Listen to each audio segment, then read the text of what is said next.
Botticelli est florentin, hein, il est né en 1445 et mort en 1510 à Florence,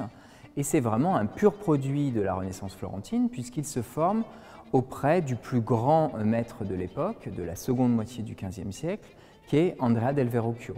C'est un atelier extrêmement productif, on y travaille aussi bien la sculpture que l'orfèvrerie, que la peinture, et Botticelli se forme dans ce contexte extrêmement brillant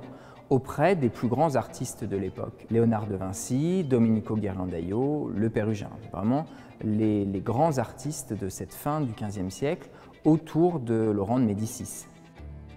Ces deux grands maîtres que sont Filippo Lippi et Andrea del Verrocchio étaient eux aussi des artistes proches des Médicis, et donc on imagine très bien qu'ils ont transmis justement ce réseau à leur élève, et qu'il a ensuite évidemment largement profité de ses rapports avec la grande famille de banquiers florentins. Donc ça explique un succès extrêmement puissant dès le début des années 1470, dès le tout début de la carrière de Botticelli.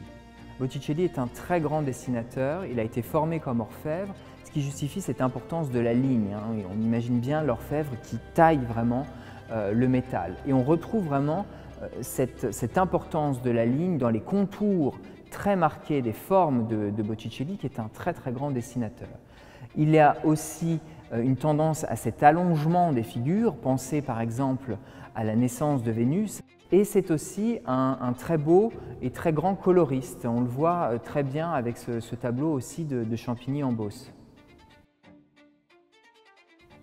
Ces liens avec les Médicis justifient aussi ces grands succès dans la peinture mythologique, que l'on parle de la naissance de Vénus ou du printemps, qui sont les deux grands tableaux les plus connus de l'artiste encore aujourd'hui. Et ces rapports très étroits avec cette famille de banquiers justifient aussi le fait que Botticelli travaille pour le plus grand mécène de l'époque, qui est le pape Sixte IV, pour qui il réalise les fresques de la chapelle Sixtine avec une équipe d'autres artistes florentins. À son retour à Florence, les succès sont toujours au rendez-vous, aussi bien dans la production officielle de retables, mais aussi pour la dévotion privée, avec toutes ces figurations de la Vierge et l'Enfant qui font la fortune financière de son atelier aussi, il ne faut pas l'oublier. Et petit à petit, on arrive à la fin du XVe siècle où Florence s'embrase à cause du gouvernement théocratique d'un frère dominicain, Jérôme Savonarole, qui pousse les Médicis à l'exil, qui instaure un gouvernement très austère à Florence, et Botticelli est un petit peu soumis à cette nouvelle tendance, à cette nouvelle manière de peindre, puisqu'il tourne le dos complètement à sa peinture mythologique pour, au contraire, peindre dans une nouvelle manière très austère, presque archaïsante, qui nous mène petit à petit au tout début du XVIe siècle et à ce tableau de Champigny en Beauce, qui est aussi un des témoins de cette